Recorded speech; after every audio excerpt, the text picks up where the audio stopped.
하나님의 말씀은 로마서 1장입니다.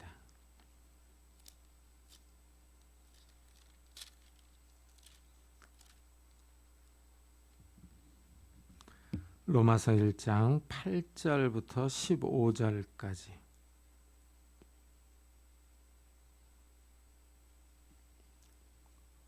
로마서 1장 8절부터 15절까지 저와 여러분이 한 절씩 교독하겠습니다. 신약성경 238페이지입니다. 로마서 1장 8절부터 15절까지 한 절씩 교독하겠습니다. 먼저 내가 예수 그리스도로 말미암아 너희 모든 사람에 관하여 내 하나님께 감사함은 너희 믿음이 온 세상에 전파됨이로다.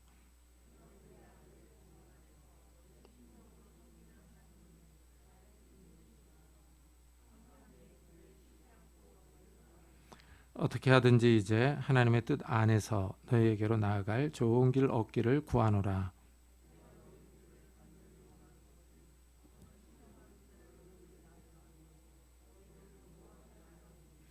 이는 곧 내가 너희 가운데서 너희와 나의 믿음으로 말미암아 피차 아니함을 얻으려 함이라.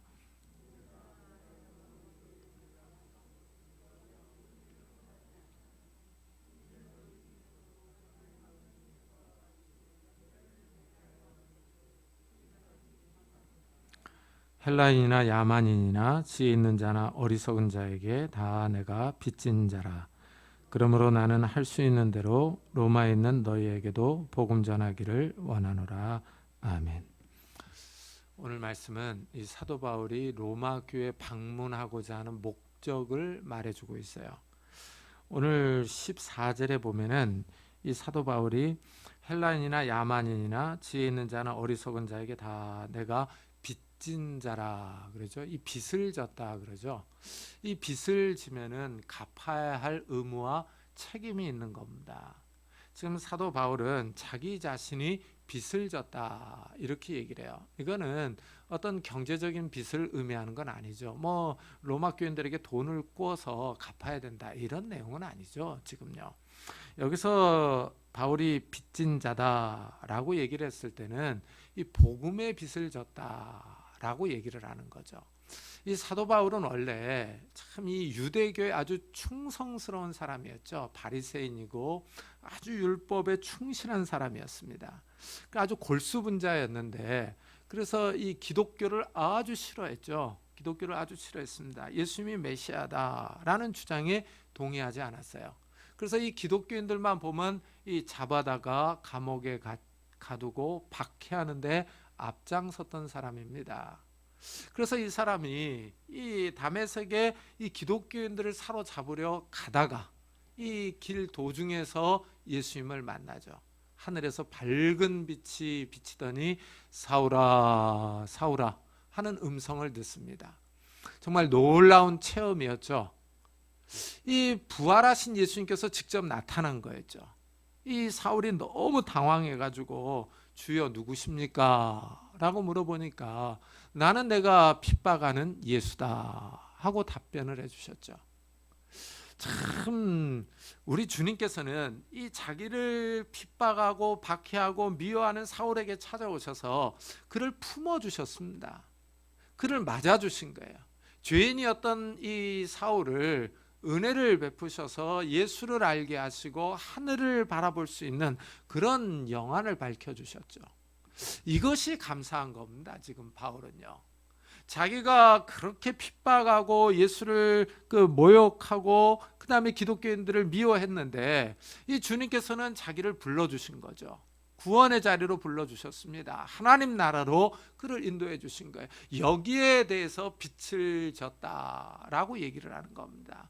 그래서 사도 바울이 물어봐요. 주여 내가 무엇을 하리까? 라고 묻습니다. 그러니까 이 바울이 참 똑똑한 사람이죠. 주님께서 딱 나타나자마자 이 예수님이 메시아구나. 그럼 예수님이 나에게 나타난 목적이 있을 텐데 예수님이 나에게 무엇을 원할까? 내가 무엇을 해야 될까? 즉각적으로 물어보는 거죠. 주님 내가 무엇을 해야 됩니까? 그러면서 이 복음을 증거하라 라는 사명을 받죠. 이래서 사도 바울이 유럽과 소아시아 지역을 다니면서 복음을 전하고 다닙니다. 참 이 사람은 정말 그 의지가 강한 사람입니다. 그 그리스에 가서 이 바울이 직접 세운 교회들을 봤는데 거기에 모자이크로 이 바울의 이 얼굴이 그려져 있었어요.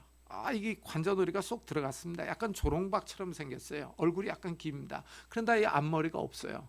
근데 눈은 얼마나 매서운지 사람이 바짝 말라가지고 눈이 반짝반짝합니다. 정말 강인한 의지를 보이더라고요. 참 그러니까 그 넓은 소아시아 지역과 유럽 지역을 다 걸어 다니며 말 타고 배 타고 다니면서 복음을 전했겠죠. 그렇게 핍박을 당하고 매를 맞고 감옥에 갇히는데 이 예수 그리스도의 복음을 증거하고 다닌 거예요. 왜 그렇습니까? 자기가 빚졌다 이거죠. 빚졌다.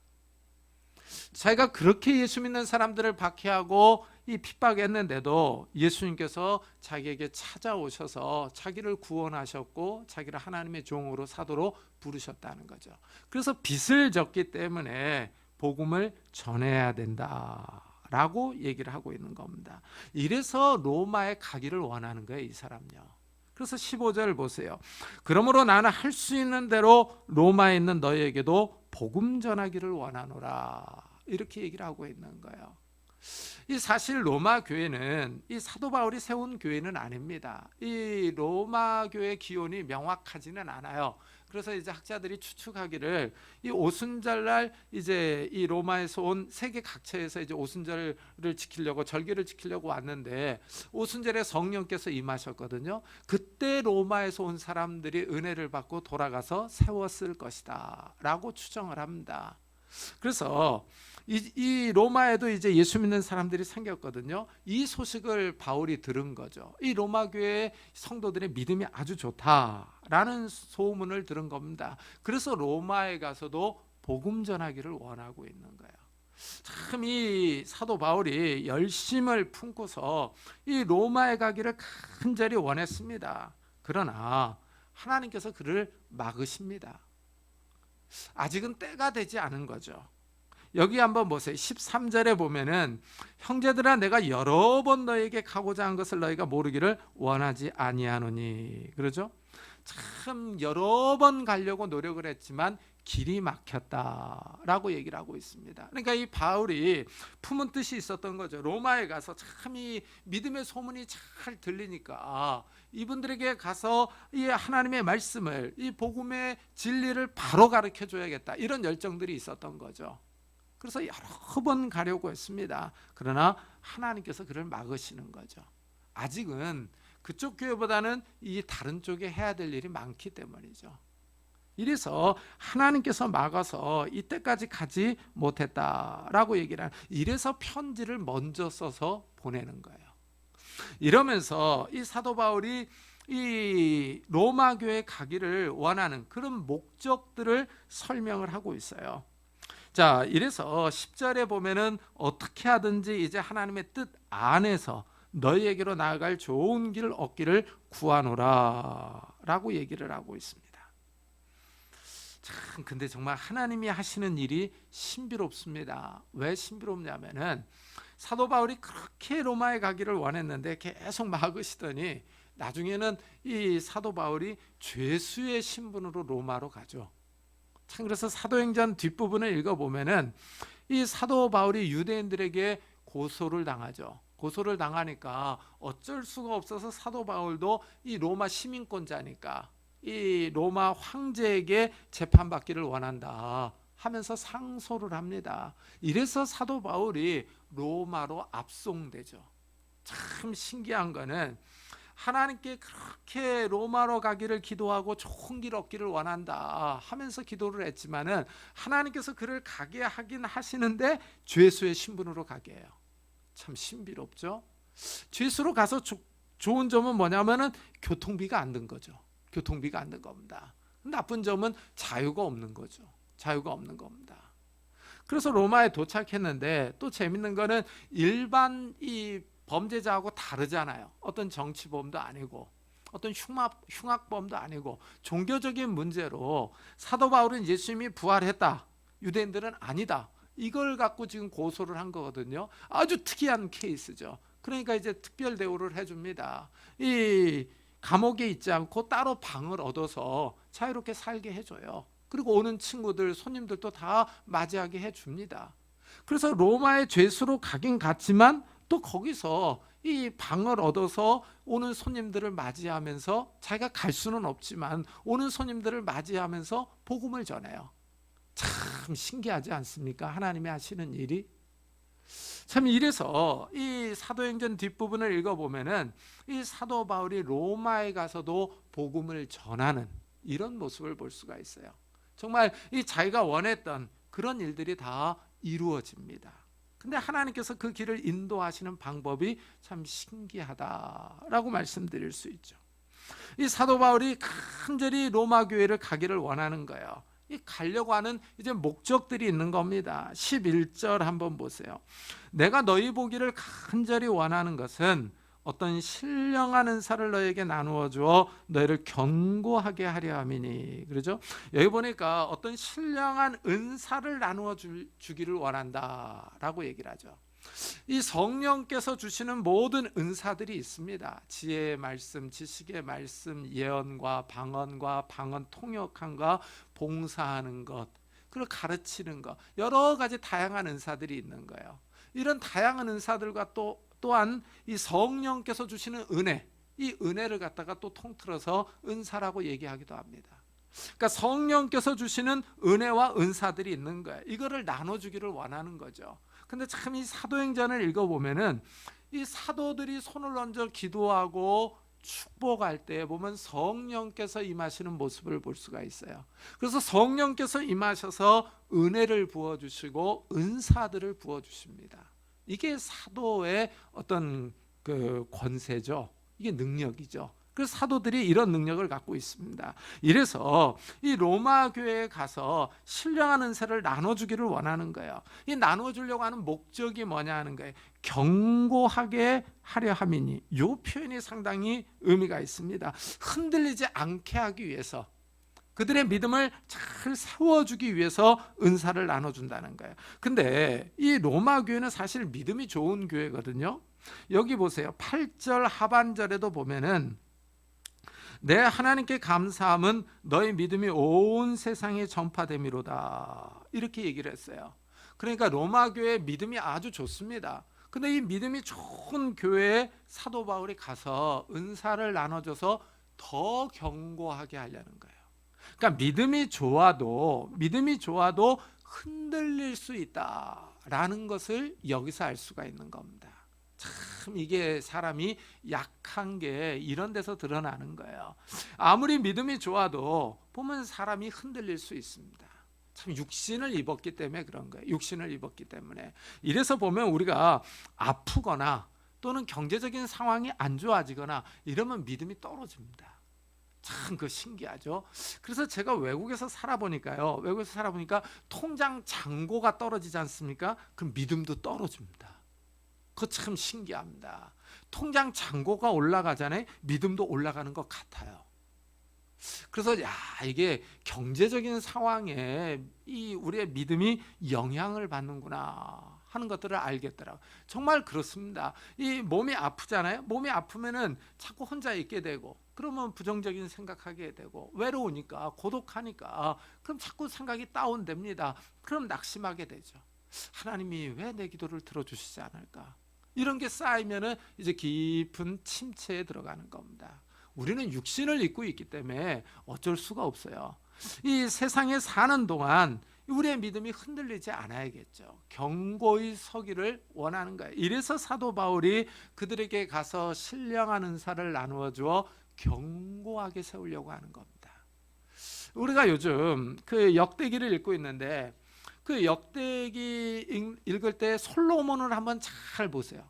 정말 대단하지 않습니까? 그 성전을 건축하고 성전 봉헌식을 거행해요. 정말 오늘 제가 지난 금요일 날 설교를 했었는데, 그 솔로몬이 기도한 내용을 보면 정말 웅장합니다.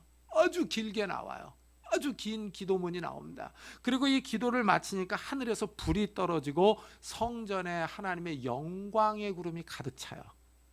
그런데 나이가 드니까 이 솔로몬이 이방 여인들의 말을 들어서 믿음이 흔들립니다. 그렇게 믿음이 좋았는데 나이가 드니까 흔들리는 거예요. 참 이것을 보면요, 정말 우리가 견고하게 서야 된다라고 하는 것을 여기서 알 수 있는 거예요. 이래서 사도 바울이 로마 교회를 가기를 원하는 겁니다. 이게 첫째 목적이죠. 그 다음에 두 번째 목적은 12절에 나옵니다. 여기 보면은 너희와 나의 믿음으로 말미암아 피차 아니함을 얻으려 함이라. 그러니까 성도들이 만나서 서로 교제함으로 서로 위로를 받기를 원하는 거예요. 이게 참 좋은 면이죠. 성도들이 만났을 때. 왜냐하면은 이 세상에서는 참 이 성도들의 숫자가 적잖아요. 일단 밖에 나가면 믿는 사람들은 숫자가 적습니다. 그 사람들과 상대하면 그 사람들은 세상적인 얘기들만 해요. 어떨 때는 그 사람들 얘기 듣고 있으면 야, 내가 꼭 이 자리에 있어야 되나 이런 생각이 들어요. 맨날 집 이야기만 하고 아파트값 얘기만 하고 차 얘기만 하고 막 그래요. 참 이게 이 영적인 이야기도 좀 하고 그래야 되는데 온통 세속적인 얘기죠. 그러니까 참 이게 성도들이 서로 만났을 때 서로 위로를 받아야 되는데, 그죠? 이 세상 사람들과 만나서는 영적으로 교통이 안 되니까 위로가 안 되는 거죠. 참 이거는 정말 특이합니다. 이 같이 살아도 이 어떤 집안 식구들은 믿는데 어떤 식구들은 안 믿어요. 참 여러 가지를 참 공유하면서 식구로 가족으로 같이 살아갑니다. 근데 영적인 의사소통이 안 될 때가 있어요. 참 이게 답답한 거죠. 그러니까 성도들이 서로 만나는 이유가 뭡니까? 서로 위로를 받는 거예요. 그리고 여기서 서로 위로를 받는다라고 하는 이 단어에는 서로 용기를 북돋워 주는 이런 뜻도 있습니다. 그러니까 서로 만나서 신앙적인 얘기를 하고 신앙으로 서로 위로를 받고 용기를 얻는 거죠. 그래서 이 거친 세상을 살아가는 거예요. 이 바울이 이래서 가기를 원한다라고 얘기를 하고 있습니다. 그 다음에 사도 바울이 세 번째 가기를 원하는 목적이 13절 중간쯤에 나와요. 이는 너희 중에서도 다른 이방인 중에서와 같이 열매를 맺게 하려 함이로되. 그러죠? 신앙의 열매, 믿음의 열매가 있어야 된다라고 얘기를 하고 있습니다. 참 이 로마 교회요, 믿음이 좋은 교회였죠. 그래서 소문이 자자했습니다. 근데 이 믿음에 열매가 있어야 된다라고 얘기를 하죠. 그러니까 이 믿음이라고 하는 거예요. 입으로만 고백하는 것이 아니라 입으로 고백한 것이 우리의 삶으로 나와야 되는 거죠. 삶으로 나와야 되는 겁니다. 이 말과 신앙 고백과 우리의 삶이 일치돼야지 열매가 있는 거죠. 열매가 있는 겁니다. 참 이 한국 교회가 이 문제점 중에 하나가 믿음이 너무 좋은 게 문제죠. 참 그 서로 모여서 기도하고 통성 기도하고 이 찬양을 부를 때는 정말 막 하늘이 막 열릴 것 같은 그런 그 느낌을 받는데, 사회에서 생활해 보면 이제 다 흩어지니까 연약하죠. 연약합니다. 혼자 이제 안 믿는 사람들 사이에 삥 둘러싸여 있는 거예요. 그럼 이제 마음이 약해지는 거죠. 믿음이 떨어집니다. 그래서 행동할 때 보면은 참 불안할 때가 많습니다. 그렇지 않습니까? 그래서 보면은 우리들의 행동이 우리의 믿음을 드러내지 못하는 이런 때들이 많다고 하는 것을 볼 수가 있어요. 이래서 이 16절에 보면 사도 바울이 이런 말을 하잖아요. 내가 복음을 부끄러워하지 아니하노니 그러잖아요. 그러니까 믿지 않는 사람들을 찾아가서 도전하고 말씀을 증거할 때 혼자 하잖아요. 그러니까 아무래도 도전들이 거셀 거 아닙니까? 믿지 않는 사람들의. 그러면 참 위축되고 소심해지고 참 이게 뭔가 이렇게 자꾸 움츠러들려고 하는 그런 것들이 있지 않겠습니까? 그러니까 바울이 내가 복음을 부끄러워하지 않는다 이렇게 얘기를 하는 거예요. 우리가 세상에서 이 다른 사람들과 같이 살아갈 때 참 이게 복음을 부끄러워하지 않아야 돼요. 하나님을 부끄러워하지 않아야 됩니다. 내가 믿는 신앙을 부끄러워하지 않아야 돼요. 그래야지 믿음의 열매를 맺을 수 있는 거예요. 참 우리가 이 신앙생활을 하는데 그런 거 보면 좀 이 담대함도 필요합니다. 용기가 필요한 거예요. 그래야 세상 사람들이 나에게 이 기독교에 대해서 비난을 하고 이 기독교에 대해서 안 좋은 얘기를 하더라도 거기에 대해서 내가 방어를 하면서 내 믿음을 변론할 수 있겠죠. 사도 바울이 이 로마 교회 가려고 하는 목적이 세 번째가 이 열매를 맺게 하려 함이다라고 얘기를 하고 있습니다. 이래서 로마에 가서 복음 전하기를 원한다 이렇게 얘기를 해요. 그러면서 이 사람은 기도한다 그러죠. 기도한다. 참 이 구절에 보면은 내가 그의 아들의 복음 안에서 내 심령으로 섬기는 하나님이 나의 증인이 되시거니와 항상 내 기도에 쉬지 않고 너희를 말하며 그러죠. 이 로마에 있는 성도들을 위해서 항상 기도했다 그러죠. 참 이것을 보면은 우리도 이 기도하면서 우리 주위 사람들에게 이 복음을 전하려고 하는 이런 빚진 자 심정을 가져야 된다라는 사실을 여기서 알 수가 있는 겁니다. 오늘 사도 바울이 자기 자신에 대해서 빚진 자라고 그러죠. 빚진 자. 우리도 좀 빚진 자 의식을 가지고 우리 주위 사람들에게 복음을 증거하고 또 복음을 부끄러워하지 않는 그런 성도님들이 되시기를 예수 그리스도의 이름으로 축복합니다.